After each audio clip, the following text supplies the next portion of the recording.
that you were mine.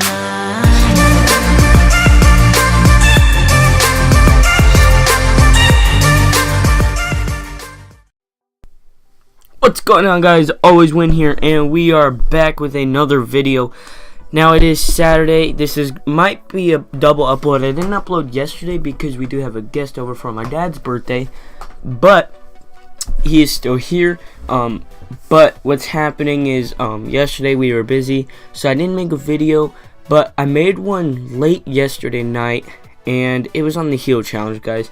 So if you haven't seen that video, I just posted just maybe about an hour ago or so. From it might be like 2-3 hours from the time this goes up, or something around there. But if you haven't checked that out, go check that video out, guys. That video was amazing for me. That everything was going my way in that video. It was awesome. But here we're just gonna go ahead and we're gonna check out some replays from my clan, you know. So right here we got me. Guys, I stayed up all night last night. From yesterday's video, I did end up purchasing $5 to get into this heal spell challenge, and I ended up getting it. Go check out that other video, like I said. But when I got the heal, I stayed up all night yesterday figuring out what am I gonna use the heal with. I tried implementing it into my deck, didn't work too well.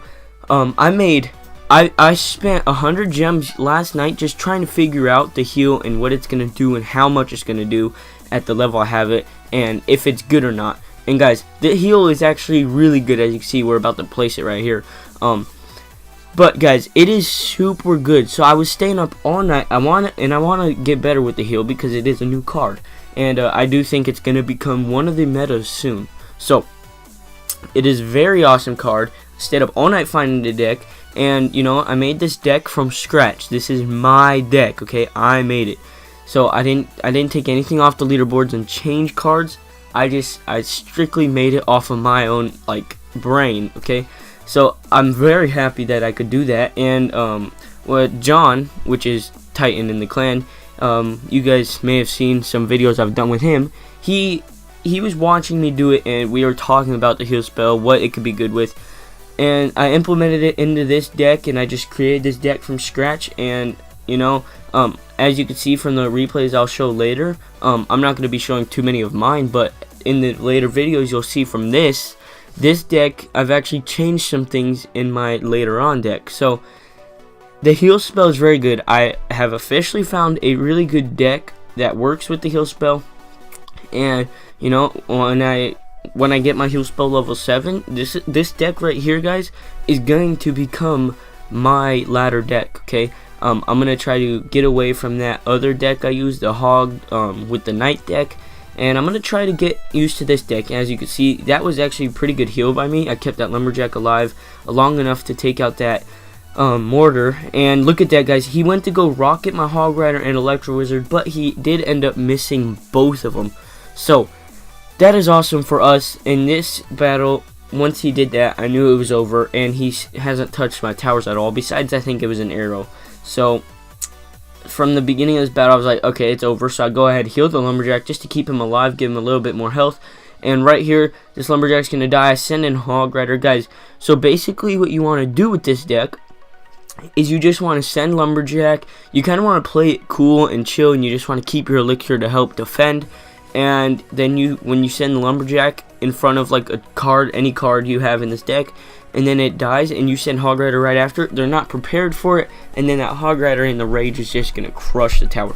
So guys, that's my heal spell deck. Now that deck is very good, but we're just gonna go be checking out some some clan mates battles, okay? So right here we got Gen 86 going against Chief Pet. So let's see what you got, Jen. Alright, so Chief is going to go ahead and start off with a golem, and he's running a golem balloon deck. Have seen that on the ladder quite a few times.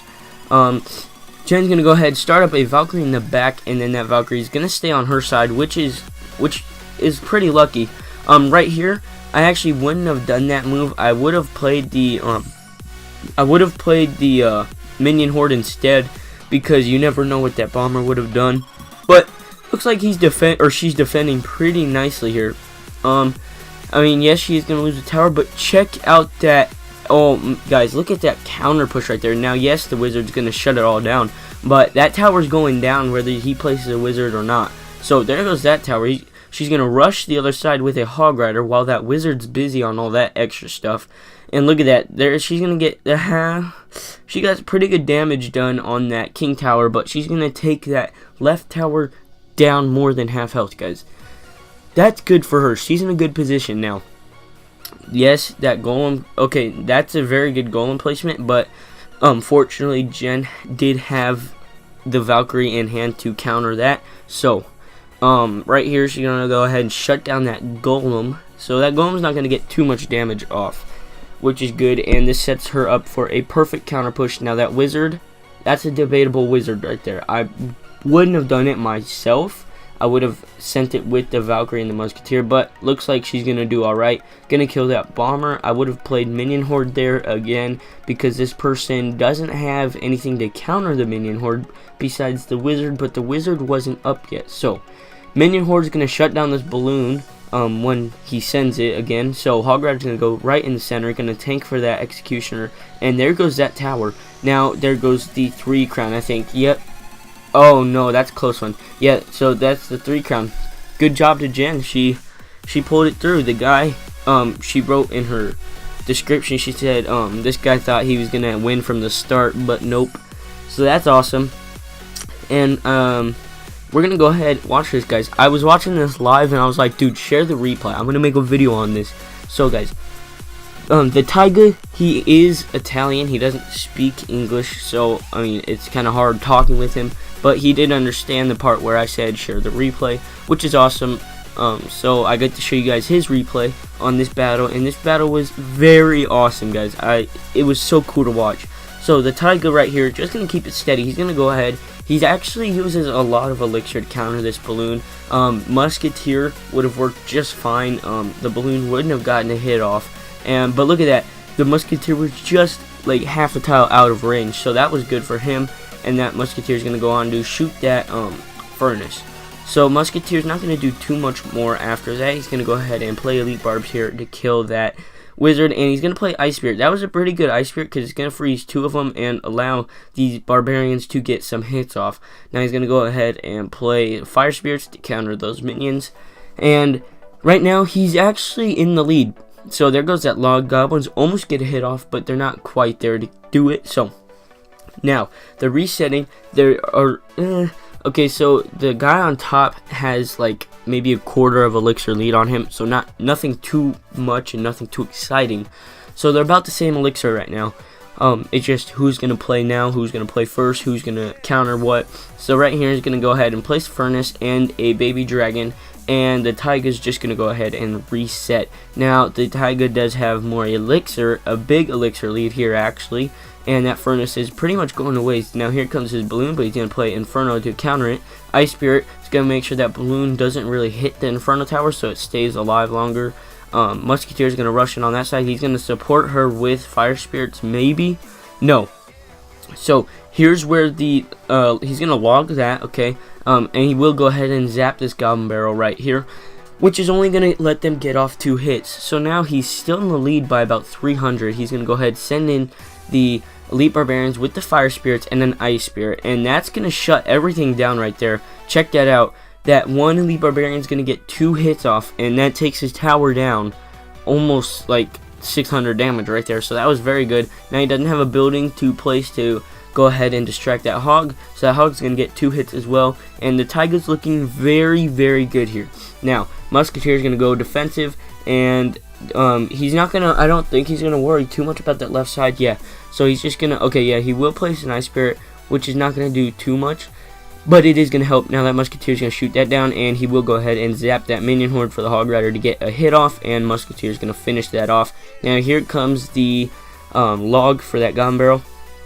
Nice, and he will go ahead and play Eat Barbs to go ahead and take out that Electro Wizard, and here comes the tower right here. He's gonna go ahead and log, and that is a good game right there.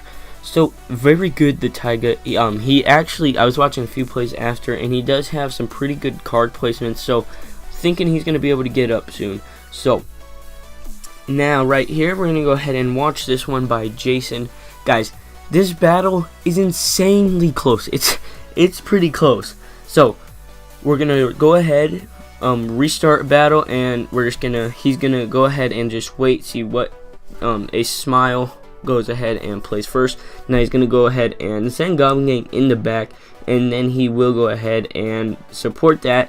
Now he does spend a lot of elixir trying to kill all his troops right here. That Zap's gonna shut it out. That wizard was not a very good placement at all. Now he will go ahead and have to place a lumberjack down to go ahead and counter that musketeer, which is completely fine. And this guy's pushing this other side. Now Jason doesn't have any elixir to counter anything that he placed, so that knight's gonna go ahead and die. And there goes the tower right here. He will go ahead and place Goblin Gang, which is gonna distract the prince just a little bit. The prince is definitely broken. The Goblin Gang was behind it, and he turns around and starts killing the Goblin Gang. But Jason is at a very, very, very big disadvantage right here. So will Jason pull it off? Jason was probably pretty scared right now. He probably was like, I might get close to winning or whatnot, but obviously I don't know exactly what was going on in his head. But this wizard is going to come in clutch right here if he places it correctly, which he does end up doing. So that wasn't a bad placement, because all those troops ended up focusing on the giant. Besides that musketeer, which is completely fine, because look at this counter push that's coming up. He will go ahead and zap. I would have sent a lumberjack instead, but you know, everything's fine. Now zap, he didn't really need to use in this battle too much, just because there was really nothing to zap. But he will go ahead and he's actually going to shred this tower right here. And it's going to be very close battle, guys. It's going to be super close. Now Jason only has 527 health on his tower. And this is not a position you want to be in, okay? Double elixir and they already have 2 crowns on you. That's not something you want. But you know, Jason does end up defending that pretty well. He's going to go ahead and send Lumberjack. I would have zapped right there to kill those skeletons. Lumberjack would have then killed that witch right before the Lumberjack died, and would have got a hit off on that tower actually. But Jason didn't do that, which is fine. Now this guy's going for the 3 crown push, okay? He said forget the second crown, we're going in. But mistake he did make was not put anything that can counter air down. Okay, that's a big mistake, because those minions are going to crush everything there. Lumberjack's going to go in, and check this out, guys. Jason's got a double lane push. This guy's going to go ahead and poison, thinking he's got this one in the bag. But he has to defend, or else he's going to get 3 crowns. But he could have went for a 3 crown tie. He could have just fireballed that tower for sakes and maybe got a 3 crown tie. But check that out. Actually, no. He could have fireballed and 3 crowned Jason before Jason 3 crowned him. That would have been the ideal thing to do. But I know in a situation like that, it's just super frustrating. Your mind doesn't focus very well. So that's awesome, and we're gonna go ahead and watch one more battle, and that'll be the video. It is kind of a weird video today, just watching replays and chillaxing. But you know what? It's all fine. It's all good. So right here, Jason's gonna go in against Pi K69 and from King Street, and let's see what Jason can do here. So Elite Barbs and Valkyrie are going to come in. This guy's at 0 elixir. Jason's going to go ahead and place Wizard, which is going to do splash to all that, but one Elite Barbarian sadly locks onto that Wizard, and it's going to kill it. Jason, he does seem very consistent. He does waste quite a bit of elixir countering certain things, but it always ends up working out for him, so that's good. Right here, he's got no air defense right here, so he's actually going to go ahead and place a giant for defense, and that Mega Minion should lock onto the giant right now. Oh, what? Mega Minion locks onto the tower. Okay, that was very close right there. If he would have put the giant 1 square up, definitely would have locked onto the giant. But check this out. Lumberjack on Lumberjack, level 2 versus level 1. Lumberjack's going to win, but that Prince, the double rage, everything's happening at once. There goes that tower down, and he's going to go ahead and kill these Spear Goblin. But check out that tower on the right. It's going to go down as well, and that knight should be tanking for that giant. So, yes, there it is. And Jason has no really good air defense, but that Goblin Gang and the Wizard. But everything's going to happen. That tower is distracted, and that one Goblin right behind the giant, you can barely see it, is going to go ahead and do massive damage on that tower.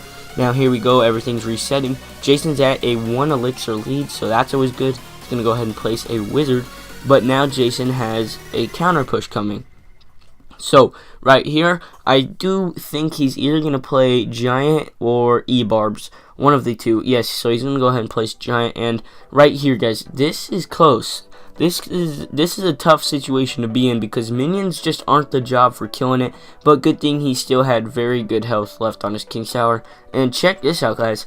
Right here, Jason's going to go ahead and 3-crown the guy before the guy can 3-crown him. And that will be a good game. So, guys, go check out my heal spell battle if you want. That is a super good video. I love that video. And just, guys, that video, everything worked out perfectly.